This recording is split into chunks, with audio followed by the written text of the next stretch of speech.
Yep. That's those. Oh, the smell is what you're alluding to. Oh, yeah. Oh, yeah, that's those. Yeah, it's been pretty hot this week.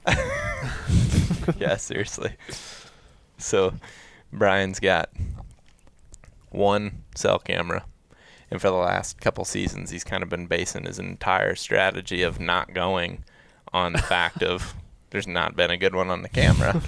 And it's funny, what we're making fun of him for is Ben and I went walking back there, and I hadn't been on their parents' property in, I don't know, a couple of years probably. But, we spent a ton of time back there when we were younger.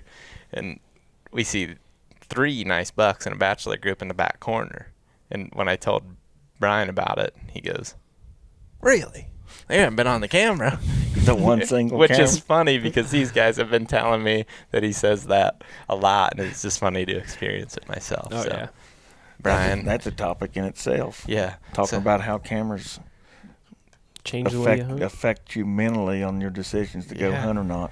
I feel that it's something that I keep talking with my buddies about, and Dylan Hazen specifically. And I was just starting to tell Alex this last night, and I kind of got sidetracked, believe it or not. And we started talking about something else, but Dylan and I were talking about it, and I don't know, this is all opinion. Yeah, This is my opinion. Yeah. Versus his. And he likes to egg it on, which I think is funny. So he says, "I don't use them for strategy. I just use it for inventory." And I said, "But Dylan, ultimately the inventory of where there's a buck that you want to hunt is changing your strategy." And he's like, "No." I'm like, "Yeah, think about it." Absolutely. It's like you're going into a different location. So like that argument it doesn't work for me. Like you're still putting some amount of weight on what you do on that camera, no matter what your like theory is on it. If you're just using it to get an idea of what's in the area, that's still affecting you, even if you're not hunting right over the camera. I think that's it's like a lot of just intel. Yeah. That you wouldn't have otherwise. Yeah. Yeah, but it's still info that you're using. So I don't know. I just think that's a funny argument. I think it's funny. Guys saying, "I'm not going to hunt this weekend. I ain't got nothing on camera." Yeah. It's like I could be running 30 cameras and not get any pictures of deer. You're still going hunting. I'm still going hunting because it's going to increase my odds. We've talked about the opportunity odds.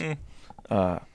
It's going to increase my odds the more time I'm in the woods. I don't care if the cameras are telling me they're deer there or not, because I know they're there. Yeah, they're there somewhere. Yeah, and they may not be right in front of your camera, but they're out there. And I don't know.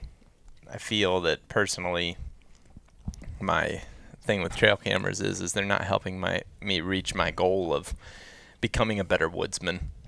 So that's my choice, is to not use them, and I feel like ultimately that's the number one reason why I don't use them, and I just feel like because of that, I feel like I'm getting more out of the experience. I'm learning more ultimately because I'm not using them. But yeah, I don't have any problem with anybody's opinion. I know, because I like them. I like just getting the pictures of all the animals you get. Here the bobcats and everything.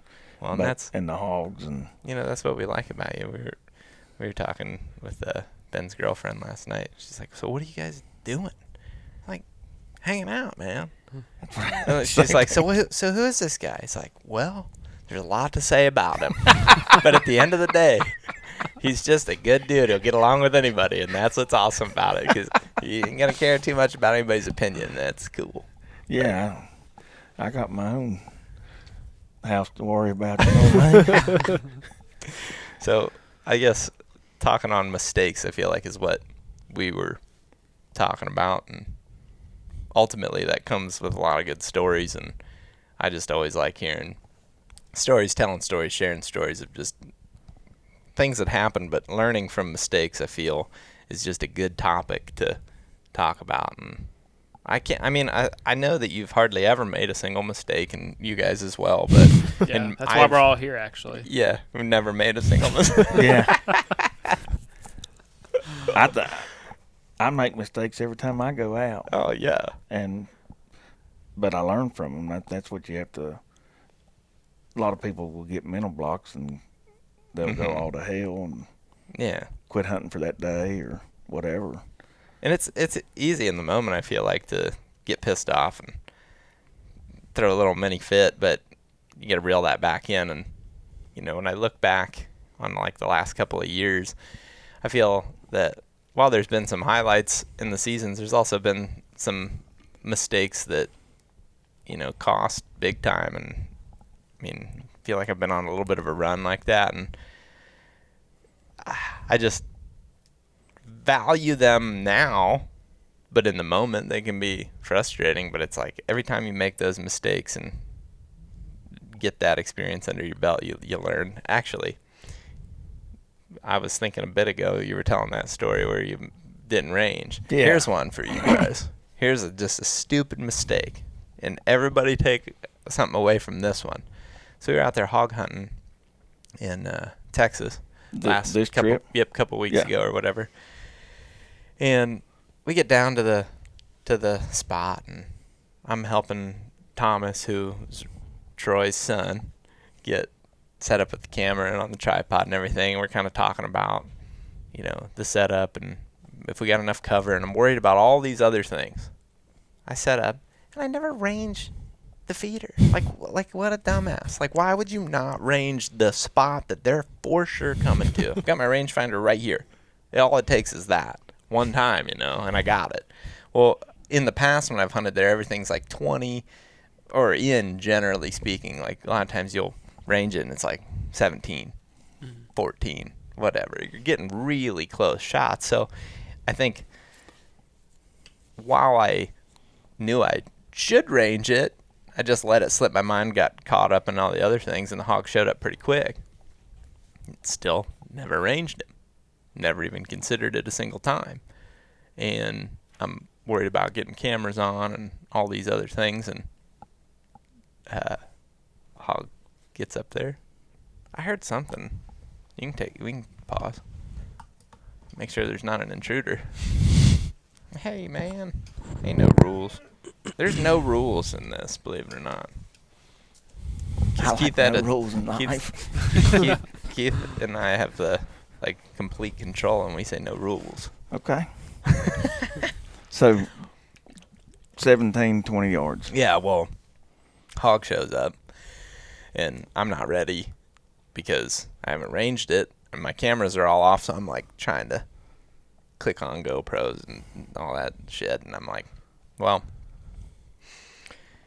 I can make this shot. He's 20 yards for sure, draw back. And the other thing that I had done is switched to a heavier arrow. And while I had sighted that in, at that distance, that drop was more significant than what I thought, because the shot was like 26.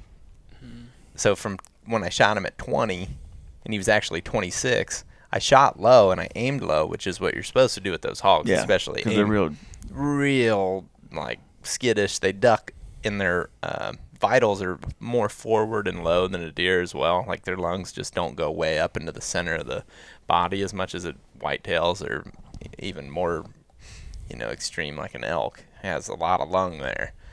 These hogs, it's all forward and low. And it's behind that shoulder, that front shoulder armor. Yep. And I just put it right where I should, and he ducked, but that arrow was sinking so much in that last 5 or whatever yards that I barely nicked him low. And it's like, dude, you're in a freaking setup where everything's set up for you and you don't range. I mean, that's the type of mistakes where you've learned it, you know it, but you want a really good reminder going into the deer season, like elk season, whatever. Like, that's a good reminder. Make sure you range your spots. Oh, yeah. It's just one of those things that happens, and you learn from it. I want to know what you learned from your mistake in Ohio. Which one? Okay, the one that... God, you're an idiot. That's an easy. We'll just That's cut, an easy we'll cut. just cut Easy. that. Oh, we're going to cut. Jesus, Joseph and Mary. As soon as I said it, I was like, yeah. It doesn't matter. Oh, yeah, no, you mean. Yeah. Yeah, that gar hole. Yeah, we'll send people somewhere else. The one with Roy. With Carl, yeah. Yeah. So, what did I learn from that? Because we talked about it, but we didn't. When we were talking about it, we were going. I think it was at the ATA, and we were going different directions. Moving. And I think the biggest thing that I learned there was there's a few lessons in that one. One is we had been seeing a scrape right in that area, or like a series of scrapes right in that area for, I don't know, 2 or 3 times, trips being in there. We had noticed these big active scrapes in there. And this was late season or even after season or maybe even turkey season. So it's like, this is an area that I want to check out. And I didn't necessarily have a plan for it. There was a couple of saddles in there, I guess. And I just was thinking, well, we'll just still hunt down this logging road. It was pretty straightforward as far as going in there. It was just a ridge top, and the conditions that morning were really, really calm. And my thought was, if we take her real easy down this ridge top, which I don't know that I would do it exactly. Well, I definitely wouldn't do it exactly the same now, but there's a lot of risk in that too, because it's a narrow ridge and you can get skylined really easily. But I kept thinking, if they're rutting down in there and moving, chasing does or cruising, you're going to be able to hear them really well. And sure enough, we got to a point where we could hear down into a bowl off on our left side of the trail. And I heard something break that just was enough to make me think that couldn't have been a squirrel. And we just pretty much parked it right there. And from that angle, what was head on, we had a little bit of back cover. We weren't really skylined from there. And we didn't have a ton of cover, but we were off the trail and had some grass in front of us. And we sat there for probably 20 minutes, and it was just getting to that point where it's like, maybe that was something that it wasn't actually a deer. And sure enough, that buck came across in front of, so just about that time, it becomes apparent that this is in fact a deer, because it starts coming up towards us, and it goes right across this trail, but just out of sight. Like, we could probably see 20, 25 yards, and it, might have been 30, 32, but it was just over the drop of the trail, and it went across, jumped up on the ridge. And you know how sometimes on those logging roads, or just even a road you drive down, that'll cut through the hill. Yep. Well, the high knob was above us because the trail we were on was cut through the hill, and he got up on that and just started plowing brush. And at this point, it's like, this isn't just a deer, this is definitely a buck. Yeah. And he's fired up looking, and he ended up getting about even with us. And I had turned, and Roy and I had both turned, and I was thinking, like, I don't know how we're going to pull this off, because he's going to pop up here, look right down at us, and it was so thick up there, it probably wasn't pushing an arrow through. So my thought process was, as soon as he gets far enough away, we're going to cut in and get right up against that bank. That way, he's not going to see us if he peeks over, and he's going to have to kind of come around us. So as soon as he started working away, we jumped across the trail, got up against that bank, and I just started scraping to cover our noise, because I knew he'd be able to hear us. Again, it's super calm, and like, even us being as quiet as possible, moving from here to that camera, it was going to make some noise. So we just got set up, scraped, and immediately he started scraping back. And that was one of the coolest things I've ever experienced, just being on the ground, probably still at that point inside of 30 yards of this buck, and he's responding by doing the same action as us. And it's like, well, he's coming at some point, And just the way the lay of the land was, I figured right where he ended up coming up was where he was going to be. And I didn't really think we needed a whole lot of time. It's like, it's going to be super close quarters. It just makes sense for him to come to that spot. And sure enough, he does it. I get drawn, drew early. And really all I felt like I needed was just a split second.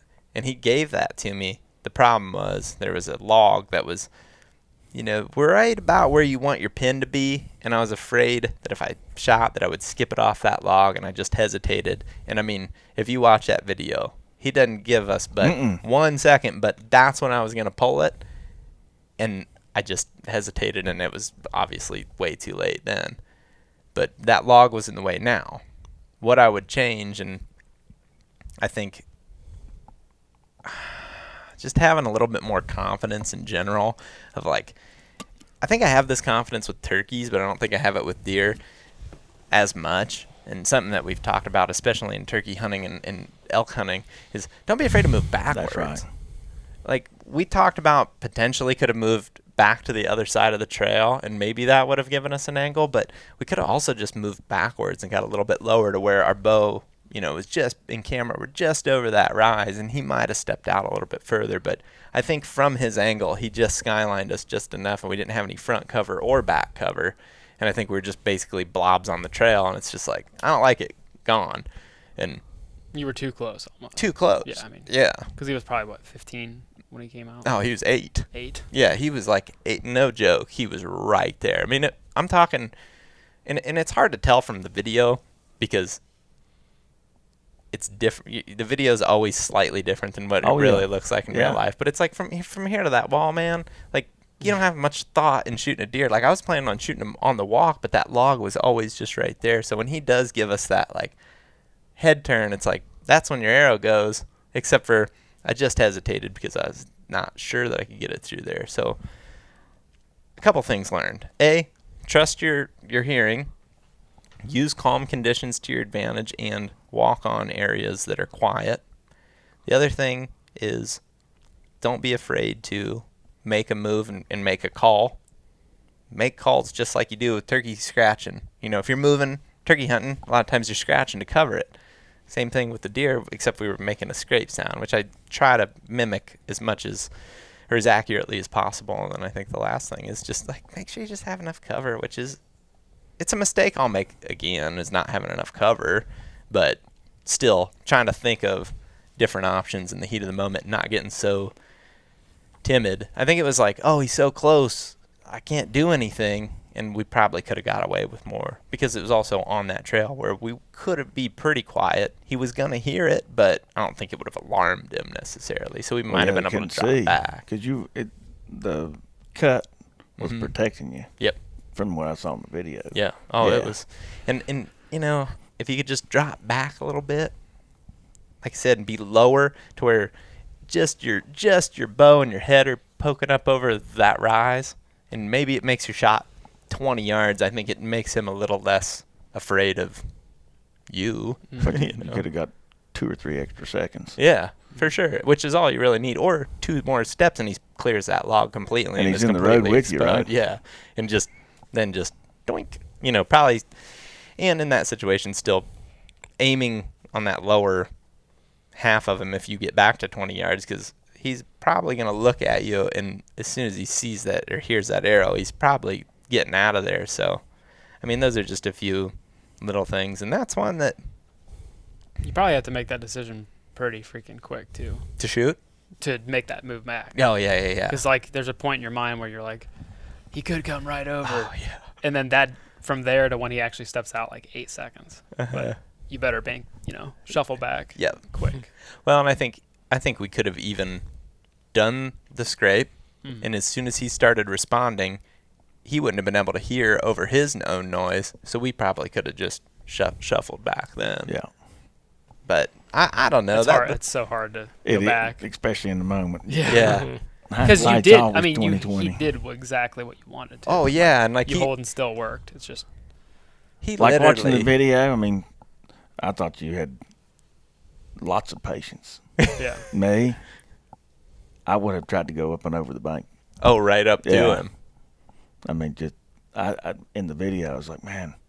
And then you talk like, because you don't get that 20 minutes of downtime that you're sitting there and your mind's running like a timing chain on a funny car, and you get to go and you're thinking everything in the world, but you're here, and so you're like, I'm staying right here. It's just that mentality. I mean, I would do the same thing, but like after a few minutes, I'm going to be going, okay, I'm going to go towards him. Well, and I know that it's something that we've talked a lot about over the years with turkey hunting. It's like, in turkey hunting, there's this sense of less risk, I think, for me at least. It's like, you bump a turkey, you might literally turn around. What's that? One's going to talk. Yeah, you might turn around and in 2 minutes be on another one. So you have this tendency to be more aggressive, but when you take those skills and you put them into deer hunting, a lot of times the same things apply. And one of the things that we've talked about, I know us three have talked about for years, is and continue to get better at, is make the move when you need to. Like if you're hearing him coming, just get there. Because if you don't get there and he sees you, you're not even in the game. If your gun's here and he's here, I mean, you might as well have the gun in the truck at that point.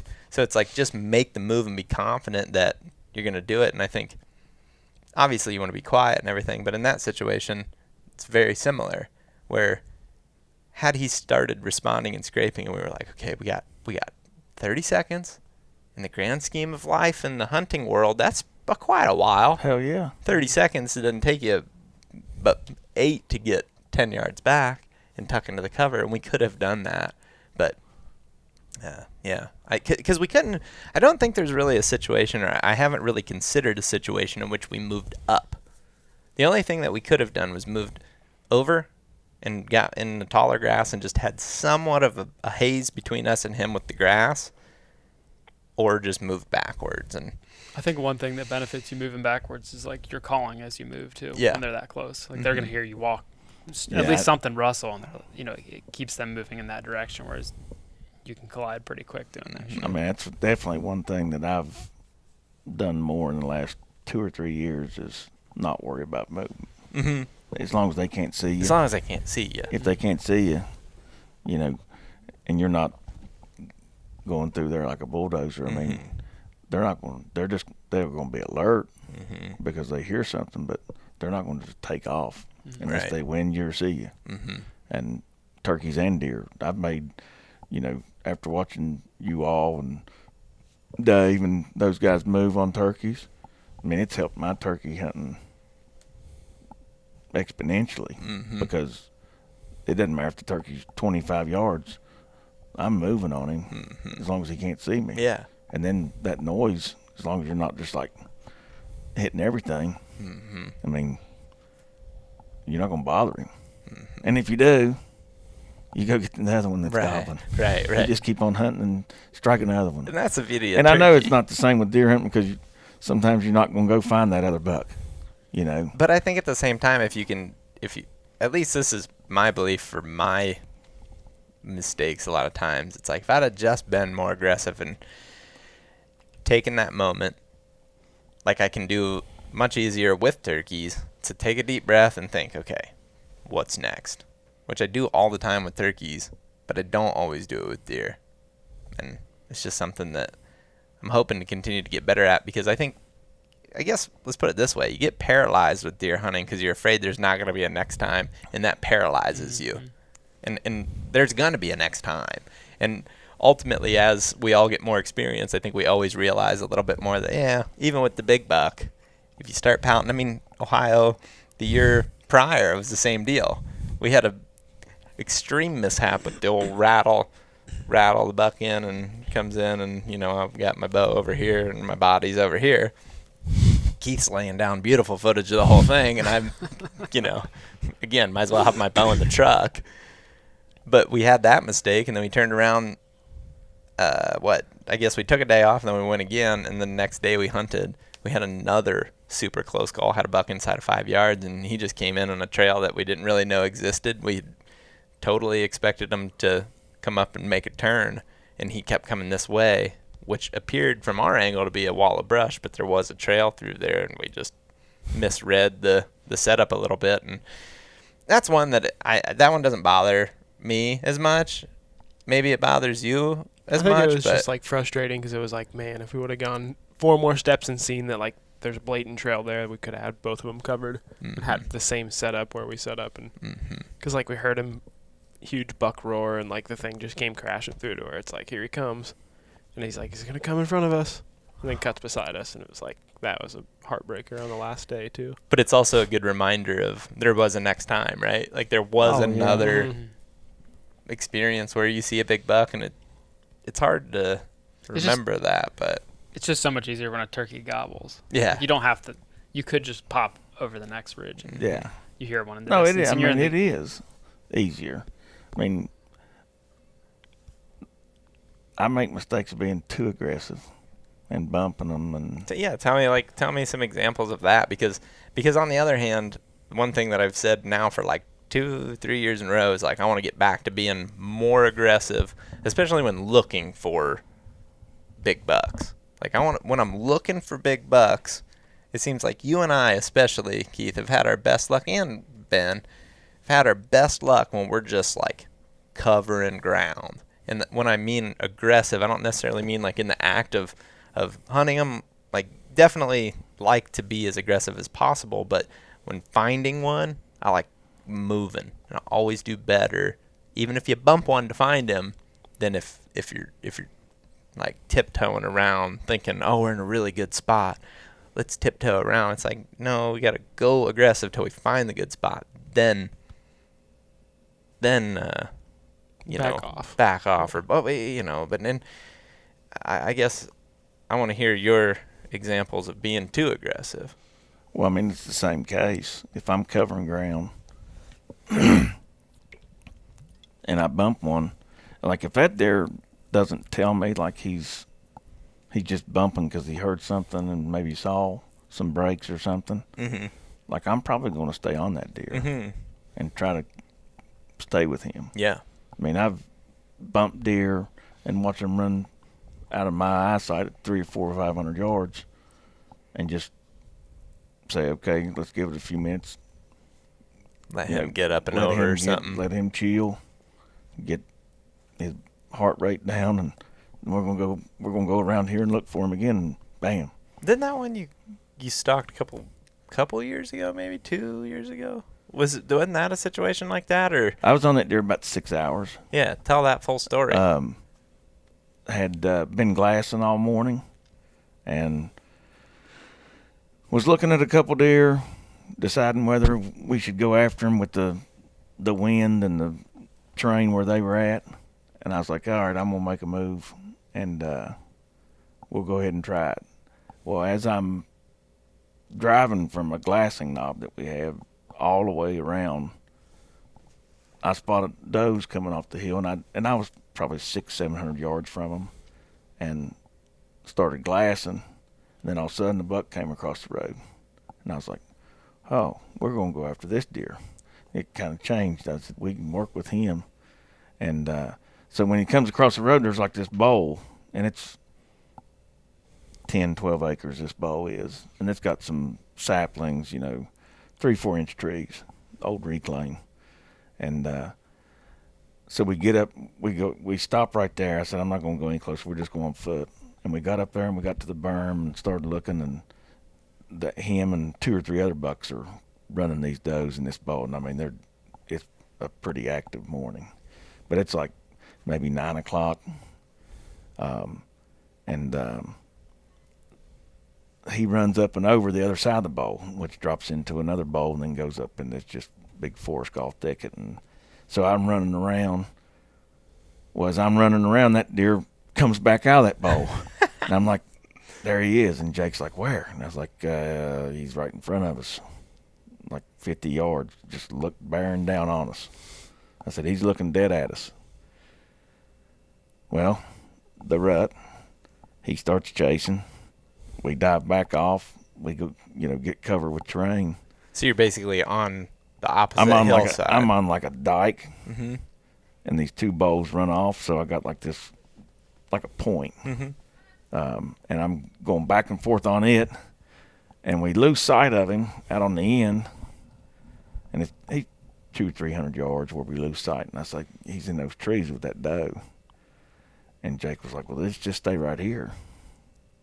He said, he's not going to go back where he came from. I said, I don't think he is. I said, I think he'll go into this thicket, but I said, he might just lay up there with that doe.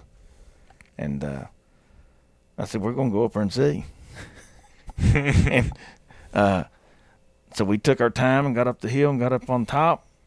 And I kind of just looked around what I could see and didn't see anything.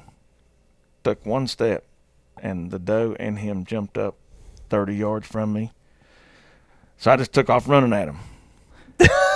I did, because it dives off that other side, and I wanted to get an idea where they were going. Which direction once they got down there. So at this point they're alert. So I mean, who cares? Mm-hmm. So I run all the way out to that edge, and I'm glassing. So I picked him up, and what's so cool is he's running down this hill, and there's another buck down there, like where it flattens, Mm-hmm. and they just start banging, just right off. I mean, he comes down the hill full speed, and they're just like, ah! I mean, they're throwing knuckles, dude. And I'm like, that wasn't even supposed to be a fight. Right. He's like coming through and he's like, oh, it's you again, you know. That's hilarious. And so I watched them run completely over Valley Field and leave. And Jake was like, man, that was so close. And I said, it ain't over. I said, we're going again. He said, that's said- the mentality he said, there. man, that's going to be tough. He said, we don't know where he's at. And I said, we'll go down there anyway. Mm-hmm. You know, I'm not going to. I said, that's a big valley field. I said, we can do a lot of moving in there. And just got out there to where we could see, you know, when you're looking in these hollers around here, when you can get to like a midway from the drain out to the point, you can see through the drain and the other side of the hill. Mm-hmm. Whether you're in timber here, once the leaves fall off, you can glass from, you know, timber to timber in these hollers. Yep. And so we got down there to a corner, and I probably glassed for 30 minutes. And I'm like, where did they go? And it's a dry day, and I'm listening Uh-huh. to see if they're running out the point maybe. And didn't hear anything, glassing. And I saw a ear flicker down in some autumn olives. And so I kept on looking at that spot, and I was like, man, I'm sure that's deer.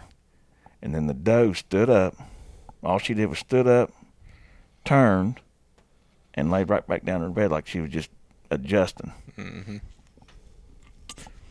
And once she did that, he did a little head shake, and he was probably 10 yards from her. And I said, there he is, Jake. He's like, no way. I said, he's bedded down, too. And it's like, by this time, it's 2 o'clock. And it's hot. It's got hot. And I was like, dude, this has become very, like, I knew I was going to get a shot. You know, when you get that feeling. Oh, yeah. You know, he's bedded. He's not going anywhere. The doe's right there. And so we go around to the other side of the valley field, drop down, and then we sneak around the bench above her, which is about 50 vertical feet, every bench is. Mm-hmm. And so we get right above. Well, we stopped a couple times. Here's a question I feel like a lot of people would have, myself included, is how is the wind doing, and how are you reading it as far as, is it a predominant wind, or are you just reading a thermal pull up at that point with the heat? Well, I didn't, and I'll be completely honest with everybody, I didn't start like reading thermals probably until the last 4 years. Mm-hmm. And it's helped me tremendously. I thought for sure you were going to say that you didn't have to ever worry about thermals because of your scent lock. I'm more worried about my degree antiperspirant that's I got pine saw flavor. That's what I'm worried about. You know, you know what's crazy? This is the damnedest thing in the world. Is I will like beginning of the season, I'll wash my hunting clothes, and I'll wash it in some bullcrap hunting clothes wash, scent killer wash. Yep. But then I won't wash it again. I mean, the threads are coming apart in the armpits and stuff where the scent's rotting it out. And then I'll wash my clothes in that.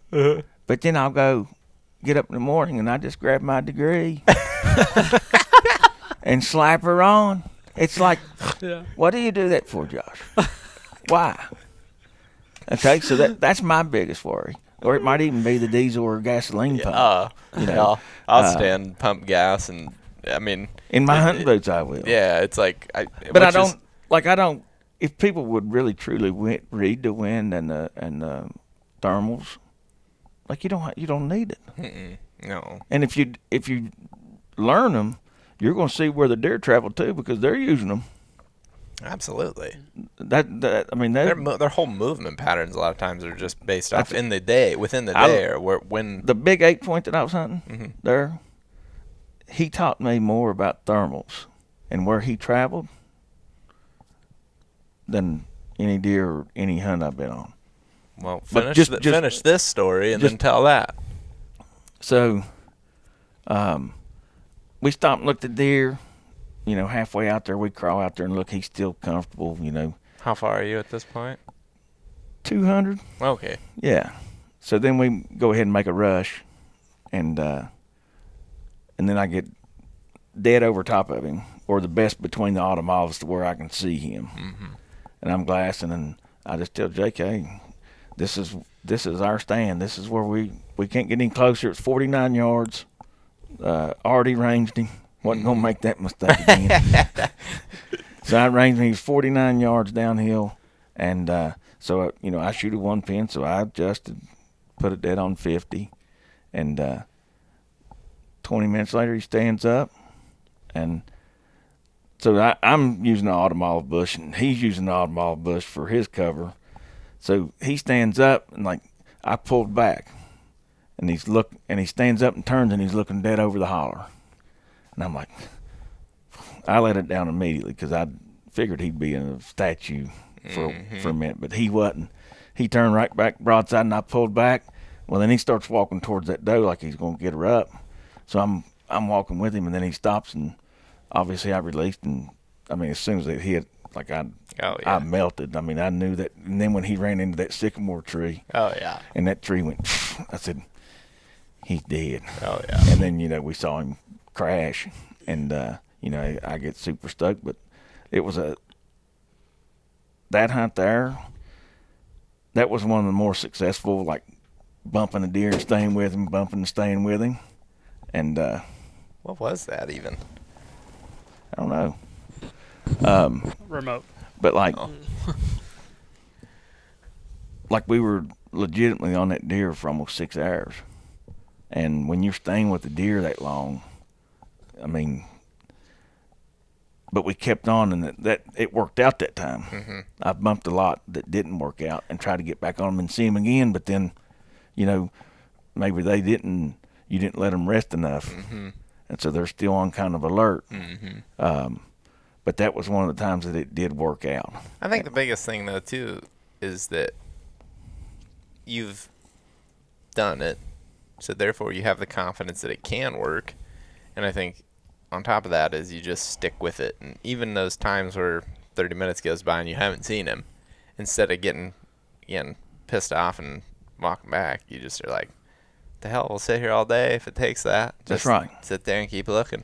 And I think that never giving up in those situations, especially during the rut, man, like that's what's so key about it too, is just because you didn't get him that first time, if you know which direction he's going and you can get a lot of good visual area, like just keep looking, keep trying. And I think it's hard. It's just a hard thing to overcome because it's easy to be like, well, I'm wasting time looking for something that I've already ruined. But well, even if you hadn't ruined it and the deer wasn't there, you just can't give up looking. Right. Because you know now you can't hunt a place there's no deer. Right. You got to be at a place that there's deer. But if a hot doe just ran into that bowl, yeah, but if there's gonna be another one in there. That's right. I know there was more than one. So the bucks are coming. Right. They're going. I mean, it doesn't matter if it's 90 degrees out. Oh yeah. They're going to run. But even if we had got out there and it got up, like I said, I think it was around 80 degrees that day. Yeah, it looked hot. I wouldn't have. But even if I wouldn't have been seeing deer, I would have stayed and glassed all day. Maybe not that same spot, but I would have went to another spot. And it's the same thing with turkey hunters. If they don't go out and hear anything off the roost, they go, hey, let's go back on warm leg. You know, I miss Betty. You know, same thing with deer hunting. Just because you don't see nothing don't mean that they're not there. Yeah. You got to keep looking and just have the mentality that, hey, I'm here to hunt. Right. You know, I'm not going to cut myself short just because I'm not seeing nothing. Yeah. Because there's plenty of days I go out and don't see no deer. Oh yeah. You know. Yeah. I think that it's just interesting to be able to hang with them though after all those years of not believing that it could be done. Like I think back to when I was a kid, and it's like you bump a deer and you imagine him just vanishing. Well, he doesn't vanish. He goes somewhere. His body actually still exists somewhere, probably not that far from where you just saw him. And I just think it's really funny that we used to just consider it completely over, and he's just gone. And I think about how hard of a mental hurdle that is when you've never done it before. Like the very first time I did it or heard of my buddies doing it, it's like it doesn't feel like it could even be real. But you keep going in the direction he went, and like darn good chance you're gonna find him. Well, I mean, it's the big 8-point I killed. The first time you sent a message, I was on that deer 2 days before, and then I was on that deer the whole morning from daylight until noon. The morning, the day I killed him, I was on that deer, stayed with him 5 or 6 hours once we spotted him, and then kind of lost him in his bedding, but saw him going into the bedding. Didn't really know where he was at. And then we went back, and I took a nap, gathered myself, ate, and Jay was like, "What do you want to do?" I said, "We're going into that bedding area." He was like, "What?" I said, "We're going to march dead in there and find this deer." And the thing about it was, when they did it, we didn't go 50 yards, and he didn't see us. You know, we were in ghillie suits, but he popped right out of his bed because he heard something coming. And we watched him, and I was like, there he is. And he walked away from us, and Jay was like, man. I was like, we're going with him. Yeah. We're going towards him, you know. And then after that hunt, I was like, man, just do it. Just go. I think it's funny because I can still remember exactly everything about that day when I first watched that video. No joke. It's like, because it kind of marks the beginning stages of our friendship, really. Because I was sitting at Whitney's place, back at her old place, and I was sitting at the table, and I had been working, and, you know, sure enough, getting distracted watching some YouTube. And I somehow stumbled across that video, you know, just was not, I don't know, somehow, but I like, you know, especially that would have came out in season, or was it in the summer? It was in season. In season. Yeah. So for whatever reason, I pull up a video, and like I don't watch a ton of videos. I get distracted a lot, but I don't always watch videos to get distracted. But for whatever reason, I came across it, watched it, and I was just like, dude, that is the type of content I want to be watching. And I immediately just like got on Instagram or something and was just like, yo, this was I remember Kirk saying, awesome. he said, dude, he said, Zach from THP, man, sent us a message, sent you a message. You need to get on there and respond. I said, who's that? I did, because I never watched YouTube. You know, I wasn't a YouTuber. Yeah. But then I got on, he said, you need to check them out. He said, they started last fall.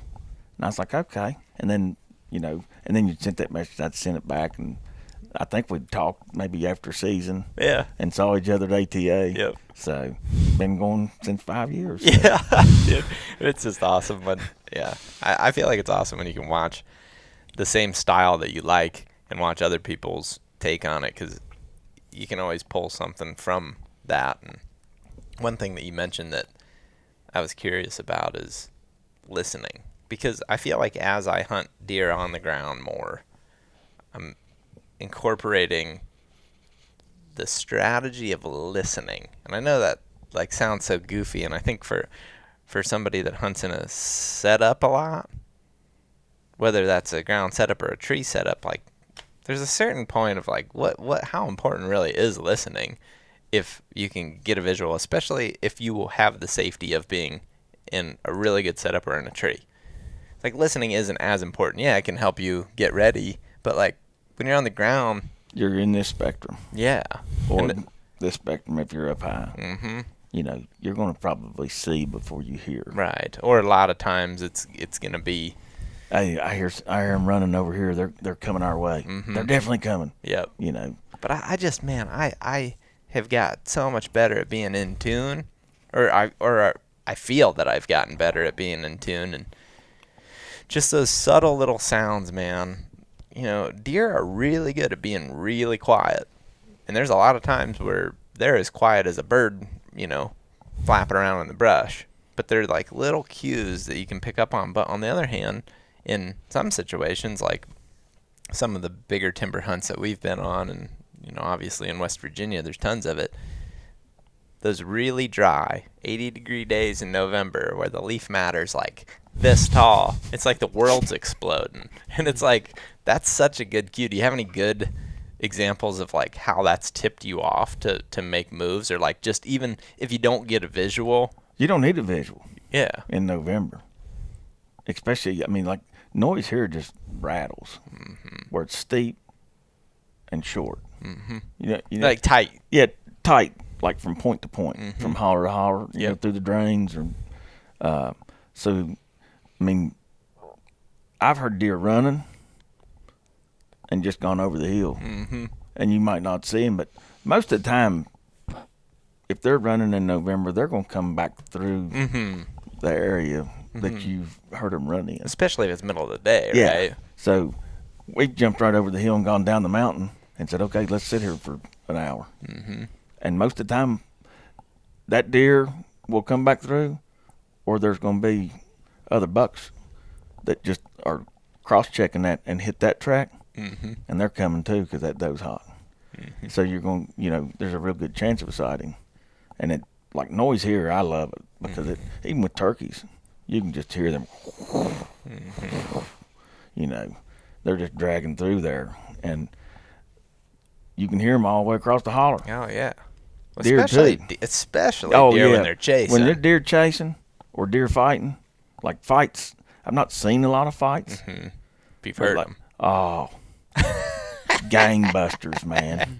Sound like they're just breaking themselves up. Oh yeah. And you just know, and like we've got, like up here, where you all turkey hunting, a buddy of mine were hunting, and we heard it through the timber and through like a contour section of grass where they mine, and over in the holler. I mean, they were just instantly. We both looked at each other, just took off running straight to them. And we'd stop like 50 yards. Oh, yeah, they're still fighting. Run. That's fun. Stop. Still fighting, and you can hear them over in the brush. Run. And then when you get down there to them, and then it's like on you, then you still got to get over the berm to look in the timber. And we ended up bumping those deer. They were done with their fight, but they had started on the berm, and you could see it. They just tore everything up going down that mountain. Everything's turned up Yeah. upside down, Yeah. basically. That's pretty sweet. Yeah, I mean, but like we were just like instant go. Yeah, and that's one of those things, in my opinion, you don't have time to talk about it. You don't have time to think about it. It's like, and I feel like I try to cover that in a lot of different situations. It's like, hey, if we ever hear of bucks fighting, by That's the right. way, we're Yeah. running Yes. right now. Yeah. Like, let's not think, let's just do. Hey, this might be dead, actually. I might have to change that real quick. I thought I saw it blinking. And that's GoPro. But like I've had times like they've picked up killer angles. Oh, yeah. I Like- mean, when they work, it's great. Yeah, like I had one on the camera for Zach's. He was we got up to go after turkey right before 1 o'clock. I was like, dude, you're gonna have to move. We're gonna have to like try to stalk this thing if you want to get a shot. And when we were in the booger woods, and I was like, we have to try, because like we wasted the whole morning if we don't get a chance. And so we go, and all of a sudden we see the turkey running at us, and I'm down filming the turkey zoomed in coming in, and I'm pulling back, but the GoPro up on the camera got Zach like going to his knees, getting his gun up, so it was good. But other times I get pissed off like Oh, you. they just suck. Yeah. Are you guys hearing that clicking? Is that coming off of yours? It's hitting the steel in my chest. Yeah.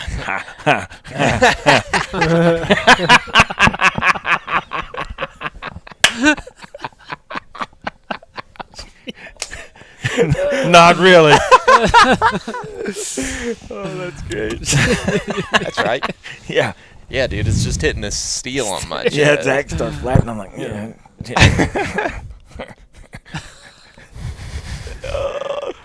Awesome. Yeah, looks like Ronnie Coleman up here. Yeah. It. Oh, absolutely. All jacked up. I know Yeah. about all Ronnie Coleman. Not. But enough about my superb Physique. physique. Let's get on with the storytelling. Yeah. What were we telling stories about at that point when the GoPro actually went dead on us? It was the bucks that went over the hill. Oh yeah, That were fighting. That you Oh chased yeah, down. and we ran after them, but didn't get on them, but we were close. I So mean, you ended up spooking them, or yeah. By the time we got down there, they had come apart and was kind of they're doing the stare down, checking each other, but they heard us coming up over the berm, so they got to looking up. and so they're all like, "Hey, what's that?" And then we pop up and you're 100% skyline. No matter you can go up like a worm, and when they see that mound come over, they're just like, and then they were buggered and split and ran. And then once they got down there in big timber, we heard them run, listening. They ran and ran until we couldn't hear them running anymore. They never stopped, so we didn't go after them. What about skyline? Like, I feel like that's something that I hope to continue to get better at for forever, because it's such an easy thing to mess up. And we were talking about it a little bit, Ben. We were talking about elk hunting earlier today, but to me, there's just so many times where it seems like it makes the most sense to go over the top. But with deer especially, it's actually easier to get away with it with turkeys, because I think turkeys must see just right here On their plane. On their plane. So it's easier to pop up over a turkey. And because it's been so easy with turkeys, I've tried to do it for so long with deer, and all of a sudden I'm realizing it's like, man, I'm wasting a lot of time. I mean, it's kind of been our whole big, like, multi-year lesson and joke of how bad we mess up. Okay, on mistakes. But is it? Well, you finish, and then Well, I'll ask you a on- question about that. Because On mistakes, on that topic, a big mistake that we kind of finally nailed down. We knew we were making a mistake, but we really didn't even know how to describe it or adjust it. And I think in a nutshell, we were getting skylined in a lot of situations because we would pick a bedding location. We would guess it accurately, at least to where there was a deer in there. Not always confirming it was a buck. Sometimes confirming it was a buck, but not always. And we would just come right over the top of it, and we would just get skylined. And it's like, it just seems like a bonehead mistake now when you realize it. So one adjustment that hunting hill country that I really want to make is, if I'm feeling really confident based off of sign or having visual the day before or earlier that day, and I'm moving in on a spot, I want to try to come in on it, obviously with the wind in your favor first, but come in on the side hill and come in with terrain between you and him. Or not terrain between you and him as much as terrain behind you. Or, like, let's say, for example, to where you have a backdrop. you have a backdrop. Yeah, where you can stop, glass. Okay, I can move again. Think about how when you're standing up on that, up above a bench, and you look down there, how easy it is to see deer. So, ultimately, you try to put yourself in those positions. But when you put yourself in those positions, if you have no backdrop and they're below you, they look up and it's like there's nothing there. And like you said, you could crawl up there and just barely be peeking your eyes over. But we started making the joke. It's like they see the button of your hat popping over and they're gone. And it's true. Like, deer are really good at seeing that, because as soon as they hear something, they start looking up there. Well, that's so it's not really you making a mistake. That's because that's my opinion about skylining yourself. You're putting them alert because they hear you. Yep. And then they're looking, and then they go, "Oh, there's something right there. I'm out." Yep. So it was the sneak in. Yeah. That's most likely bumping them. But even then, I mean, I feel like there's been times where we've done it. I mean, I'm talking, dude, we're not making any noise. We're on Walking dirt. on a log. Yeah. Walked on a log up over top and. Boom. As soon as your head hits that, I think. I always crawl to a tree. Mm-hmm. If I'm skylining, I say, okay, there's a 30-inch oak or sycamore or whatever's right there. I'm going to go back over and go down, and I'm coming up at that tree. I think that's a And then great strategy. I stay at the tree roots and glass as much as possible before I look around the tree. It's like, Because I think that alerting them and they're looking already. Mm-hmm. And I think that the sound puts them on alert. I don't think you bump as many skyline because I honestly don't. If they see you up there standing and you're not moving, they don't hear you. Mm-hmm. They're not going to see you. They're going to see a stump or whatever. I don't think deer can see you. Mm-hmm. I think they can see if you're standing there and nothing's changed when they look and you're looking at them. I think they're comfortable. But I think as soon as you get a mosquito bite and you go like this, and these different light shades are here now, I think that they see light moments, and they go, that wasn't there. I think there's a big difference also about the pop up over or at an angle to where you're like making the movement to where they can see the break this way rather than something just going like this. Mm-hmm. Yes. Definitely. Like if you make that cross move, because they if can you're see crossing, that break. you're doing. It's a flash. That's exactly. Yeah, it's like cinema. You're sitting there and it's light. Mm-hmm. There's something breaking that up, and that's how I like when I'm moving or whatever. Like I try to keep my shadows and lights from popping because I really think that that's what alerts deer. Because a deer be like this, and I'm telling you, they won't hear anything, but they'll see a flash, and they're like, bam. And I really think that that's how deer see. It's not necessarily they see you, but they see these flashes of light, even when people are in saddles or tree stands, elevated. The deer ain't. Especially then. Yeah, they're not seeing you. They're just seeing some They're change. seeing some change in light, and I think that's how we get busted all the everybody time. gets busted.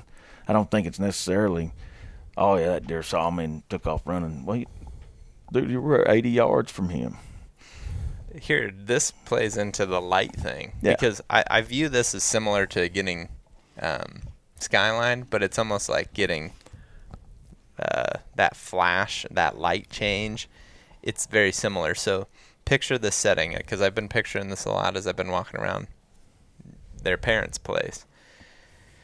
If you get into a deer bed in the middle of the woods, for example, and especially right now in the summer, but it's all the same still even in the fall, but it's amplified right now. You're down in the shadows in the thicket, and there's a canopy over you, and there's logs down, and the buck tucks down into that bed, and he's completely surrounded. So to look in there, you got to really pick it apart, and from your perspective on the outside of that shadow, you can't do it with your naked eye. You have to have, unless you've got better eyesight than me at least, I've got to have binos to see in there, and I got to like really get everything perfect, and I'm looking for the tiniest little things, because when he's in there, he can see out of it, but you can't see in. Yeah, that's what I was going to say. Have you ever went to that bed and then looked back? Exactly. And seen how clear it is? Exactly. When you're struggling to look in? And when you're walking down an edge, for example, and you're on the sunlight edge, like let's say, just simply put, there's a small woodlot, very small, like 2 acres. If he's in the middle of that and you're walking around the perimeter and it's flat, and on the outside it's sunshine hitting that, and in there it's shadow, you're just wham, wham, wham, wham. I mean, he's out of there, or he's just going to hang tight until you start to commit his direction. And I just think about that as being very similar to skyline. So when you come up to a cover type, it's also important to keep in mind, like, what is behind me right now? If it's just straight sunlight, I'm going to get skylined, or I don't know. What would you even call that? You're just going to start making that flash. You're going to make that. I agree with that 100%. It's like you're better off to always be going towards the objective. A target spot. Yeah. And put things between you and the animal too. Like that's one of the really the most helpful things in a stalking situation is if you've got stuff to put between you and him. Like I think back to so many times where we've made stalks and it's like you get as many things between you and him as possible. And there's obviously so many little details. Like, yeah, you want the clearest path, but you want stuff between you and him. You want front cover, you want back cover, but you also got to be quiet. So there's always a balance in all those things. But it's like if you got blasting wind and you've got like 5 trees to put between you and him, I mean, you could walk to the thing. I mean, you don't even have to get down and crawl in a lot of situations. As long as those trees or that cover that you choose your path. I think and I've made the mistake umpteen times. But in your path, you need to be saying, can I shoot from there? Yeah. Can I shoot from here?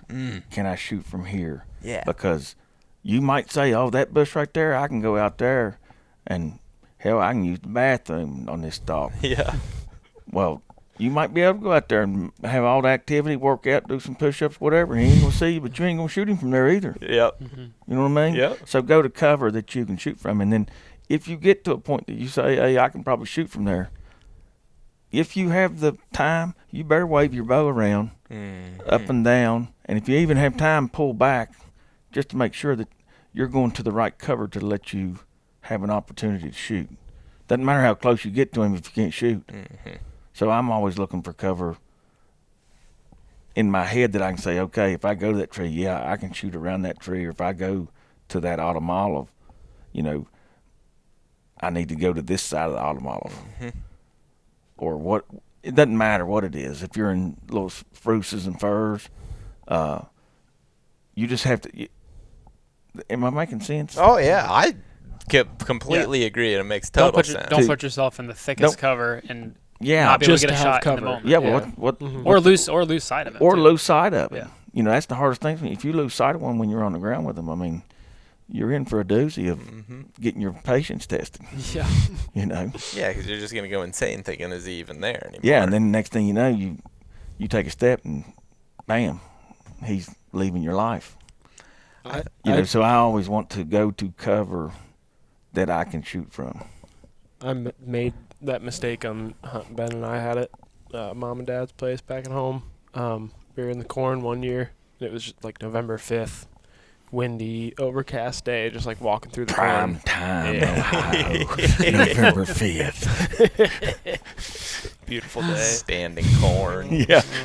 And In farm country, we Ohio. got to this spot to where we're like, we pretty much know there's deer bedded in this spot. And me and Ben like split up, and he was filming, and I think Ben rattled, and I had like put my hand up to like give him a signal of just like, yeah, go ahead and rattle, like I'm set up.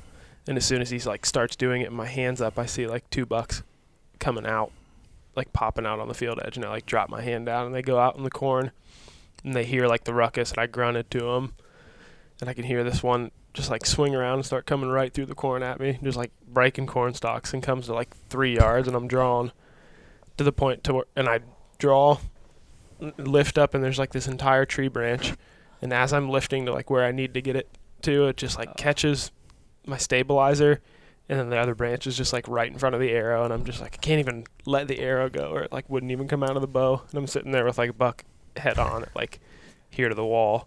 Yeah. You didn't just shoot It's the just log. like, that was one where it was like, oh, if I would have known that I could, like he's just in the corn walking, like he doesn't see me until he pops right out at 3 yards. I should have just like drawn and known that I had that, or just break the stick. You're It saying was like gonna be practice there. draw beforehand. Yeah, or I just don't like get a lot look of, at. yeah, I mean, I just didn't even look. I'd froze at that point. It's just like, it's gonna happen. Here it is, and I didn't Yeah. look at immediate surrounding right there. It's I think it's once you get close and you're saying I could shoot him from here to there, it's very hard to pull back and test. But like if you're trying to intercept one or ambush one, then you can check everything. So it's situational. But I definitely I take my bow and I'm like, okay, I'm gonna be here. You know, how much? Mm-hmm. What is my spectrum of shooting? I've just even got to a point where I don't go all the way to cover. Like, for example, if we're using like the tripods as cover where the cameras are, I just have got to a point where, I kind of know that distance where my arm's going to stick out from where my knees are on the ground, or I'm crouched, or where my feet are. It's like you're constantly thinking of, okay, for example, if we're good with cover here, and we're sitting here and we're watching and we're listening, but we know we want to move up to that next tree. It's like as soon as that wind blows, we're going to move up here to this cover, but it's like before you even get there, you've got an idea of where you can shoot. And anywhere in between that, where can I shoot? If he starts coming this way, can I get down and use that tripod as cover? If I move up and he starts coming that way, can I slide and get, kind of behind that tripod and get a shot through there? And it's like you're visualizing your shooting lanes, where your bow arm is going to be, how much stuff is between you. Can you stand up, or are you going to get into the tree branches? I mean, there's like all those little things. If you start to visualize them, it helps you get like a little bit more opportunity. Yeah, it will help your opportunities. Mm-hmm. I mean, I was in Ohio, and public land.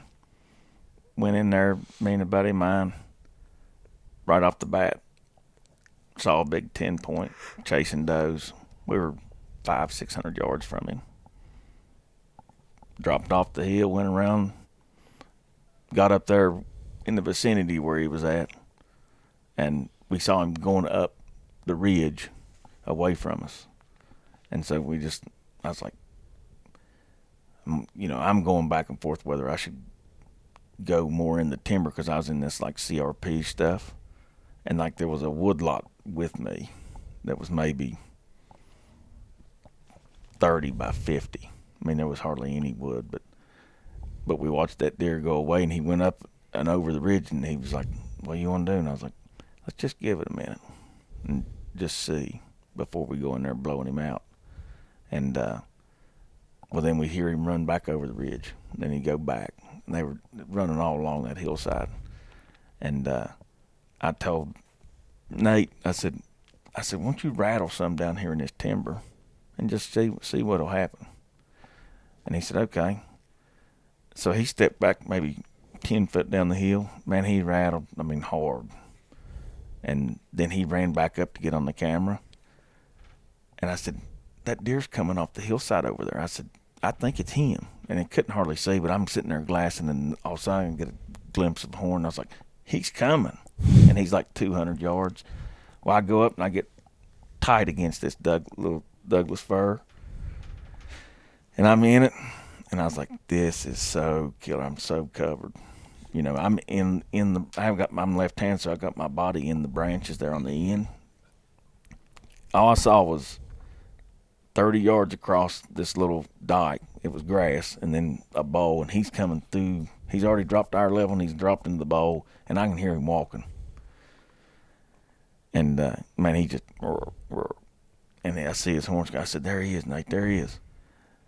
He comes out 10 yards to my right, turns broadside, walks dead in front of me. And as he's coming, he stops and he looks back. And I went, and it went, ting, and I hit an autumn olive branch over me. Oh. And that deer, like, no chance. I never even got the full draw. He was gone. He jumped right back over in that ravine he came from. And I was like, never again will this happen. So now, like, I don't even care how, if I get to a spot like where I'm going to cover, I'm like, I'm making sure I might not even move my bow, but in my head I'm looking. Like, yeah. And then I always carry snips with me in my turkey vest to snip something that might hang up the shotgun. Yep. Now I carry snips in my sheath, and I'll sit there and clip branches that might keep me from shooting. Yeah. Because of that mistake. Yeah. And I have made enough mistakes. Like, this isn't something I just woke up and started doing. Like, it always comes back to that mistake aspect of it. But when you get to a spot and you're going to set up and you're going to commit even 5 minutes to it, like, let's say we got a really calm night and we're sneaking through a creek bottom and we look up ahead and it's like, dude, there's a big rub crossing right there. Let's give it 5 minutes here, even if you're planning on continuing to move. It's dead calm. If you're not hearing a deer and you've got to that point and you've made all those moves, draw. Like, there's not one right here, right now. Draw the bow. And, like, I know that I've about got to the point where I'm a pest because I'm just, like, constantly, like, practice draw when I'm with other people. Like, just draw. You want to. If you have the time, I'd highly recommend it. Yeah, like, you might as well, because what are you out by drawing, especially if you've spent a bunch of time getting into a spot and you've moved the whole way there. I'm not saying start, like, necessarily, like, if you're trying to sneak into a spot, you don't want to let your guard down and get way crazy, but it's like, practice draw, see what you can get away with. See, then another thing that I started doing a few years ago, and I thought that originally that it would really help to shoot a super short bow. Like I started with the Triax, and then I went to the one that you're shooting, and those bows were 28.5 inches. And that is like helpful, I think, but even with a 32-inch bow, axle to axle, I've been doing it just fine, is I draw with the arrow right here. It's pointed, like if I were to accidentally release, it's going right there. So like a lot of times I did it when we were groundhog hunting the other night. The reason I'm doing that is my whole movement is behind front cover a lot of times. Now, obviously, if you got no front cover and you're depending on back cover, which hopefully you're not doing that in most situations, but if you got a little bit of front cover, you can keep all that movement below. And it's the one thing you can't see in that North Dakota video. You can't see it in the New York video, but I remember specifically both of those. Those deer were just tall enough in the brush that from my low position, I could just see their antler tips. I couldn't remember actually the one in see North their Dakota eyes. You all were tucked below that deer. And unfortunately, the GoPro had died. So we didn't have any of the, footage from back here, which Jake nailed it and got a bunch of really cool footage of that buck, obviously. But the one thing that you hear me drawing, you hear me talking with Jake, and I'm like, should I draw? And it's not even really because I'm thinking that I can see him. I guess that's important. I was low enough that I could see his antlers. And it's like, well, should I draw and just shoot him right in the chest? And it's like, But I drew one time and I let down in the middle of all that. And then I drew again, but I'm doing all that movement. Meanwhile, that buck's doing this right at us. And it's, when you're watching, it's like, how would you ever get away with the movement? Well, you're just doing this. And a lot of times, too, it's my head's up, so I'm watching him. And that's kind of the importance of having control of your bow, right? Like, you don't want to draw weight yourself, because you want to be in these positions where you can do this. I mean, even it doesn't matter if you're on the ground or in a tree. Like, being able to draw like that to me is really important, because it keeps your movement minimal and not erratic. And it's like, if you get that bow drawn like this and he can't see it, and then you're just waiting, a lot of times too, I'll just bring it, anchor it, but my eyes are still fixed here. I'm anchored as far as like where everything is, ready to shoot, and then I just bring my eyes, bring the bow up to my eyes, and then boom. Because like if you watch that again, the North Dakota one, it's like I shot really fast, like almost in an instant. Oh, but it's yeah. like everything's anchored. My eyes are on the spot I want to shoot, so then the bow just goes to my eyes, if that makes sense. And I think that's something that was just a over time learned thing by practice drawing on live deer. Can't necessarily think of a time that's like, oh, I didn't do that and I got busted, but I definitely think that practice drawing on deer too is another really great tool to help your confidence in those situations. Because I'll tell you, the one thing about hunting, and it's at least for me, is when your heart rate starts going up, things get sloppy. When your adrenaline's rushing, your brain is just like soup. But if you can just dumb it down in the moment and just try to be patient, it goes all the way back to that very initial story I told of like, in the moment, if I could have, got my brain, deciphered everything. yeah, if I could have got my brain out of the soup, I probably could have taken a deep breath and went back a little bit.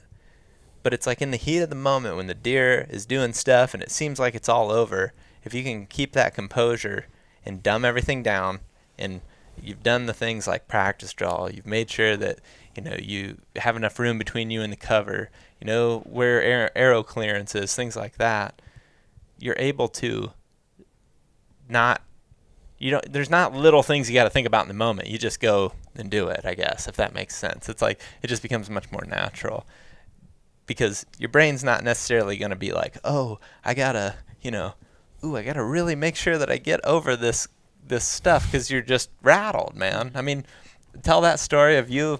Which one? Well, I don't know. Whatever one you want. Which one? Which one that I shot? Something in front of me. Do you have more than one? The shotgun, my first one. Yep. The turkey, Mm-hmm. and the deer with the bow. Mm-hmm. Yeah, tell. Probably more than that. Tell. do tell, please. So the first time was with, I think it was a shotgun, 20 gauge probably. Mm-hmm. And I just had a fence I don't know, not even a yard in front of me. And just looking through the scope, never even considered that was a thing. You know, I'm like 10 years old. And didn't you hit it I like? think that would have been my first buck too. Yeah. Yeah. And just shot, and then like the thing just runs off. And I'm like, you know, I was right on its chest at 30 yards. But the fence was just folded back. I remember you telling me about that So right I'm sure after the slug it just, happened. you know, exploded. Uh-huh. And then with the bow, very close to that, actually, same fence row. Really? Now that I think about it. So that one with the shotgun was up close to the house too. Yeah, Really? that same, like literally like 30 yards east of that. No kidding. So then same deal. I was on the ground with the bow and had a buck, had moved in, made this cool move, you know, seen him coming in. He made a scrape, and then just like, it was one of those where I was ready for him to do a 30-yard move, and then he just made the scrape, and all of a sudden he's coming like right at me. And I'm already back, and like, that's not the route that I thought he was going to do at all. And he just closing ground fast, and it was like probably less than 10 yards. And I just shot him moving through the gap, but there was like all this debris to my right that I didn't even take account for. And as I swung, it was just like, phew, and he just kind of like jumps back and looks around, and I was like, what the hell? The arrow was like right in front of his feet. Barely made it to him. Just like it rattled through stuffed the brush. The stuff in front. Yeah, just like rattled through the brush and then shot into the ground. And then he like bounded back, and it was like, you know, 60 and out, and he was gone. But What could you have done differently in that situation? just shot him at the scrape.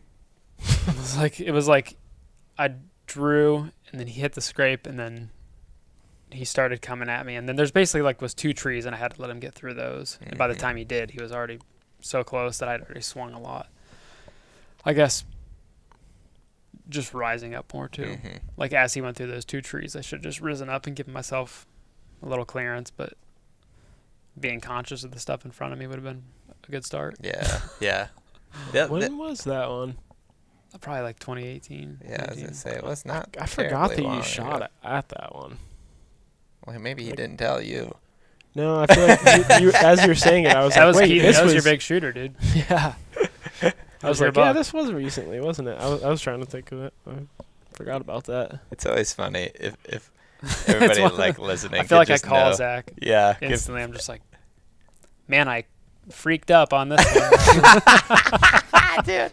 There's so many funny ones over the years, but I mean, I do the same thing to Ben. It's just, you know, you make those mistakes and it just happens. But I guess along those lines of the rise up thing, that's another one that I really started doing a few years ago. Is like, if you're reading the antlers, there's a certain turn of the antlers that it's like, well, his eyes are far enough this way that you can get away with a lot. Or, you know, like you had mentioned, as he's going behind trees, as soon as his eyes go.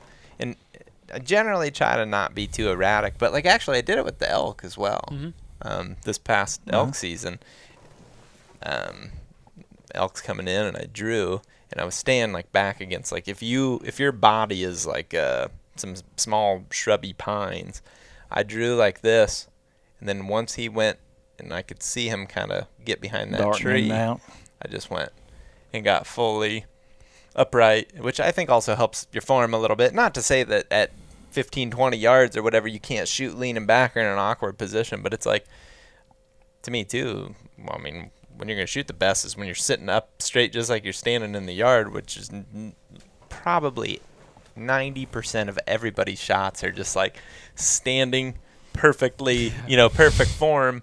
And I think that if you can put yourself into that position, even if you're on your knees or, you know, better yet, a couple of them I've had where I've just stood all the way up because they're looking the other direction. But I mean, Just being aware of how you can make that move yeah. when you get into that position. Just like having that, because, you know, I got in there and that was how it was going to be set. Mm-hmm. But I didn't even think about, am I able to get up on my toes and, you know, stand up if he goes behind the fence row at 38, you know. Mm-hmm. Just, yeah, you learn from those. You got any other good Live ones? and learn from all of Any them. other good ones of like in the heat of the battle, like getting that shot off? Because I feel like that's such a topic that I don't know, man. You could just go Being for like Josh days. said, being aware of how much you can move Yeah. when they don't have eyes on you.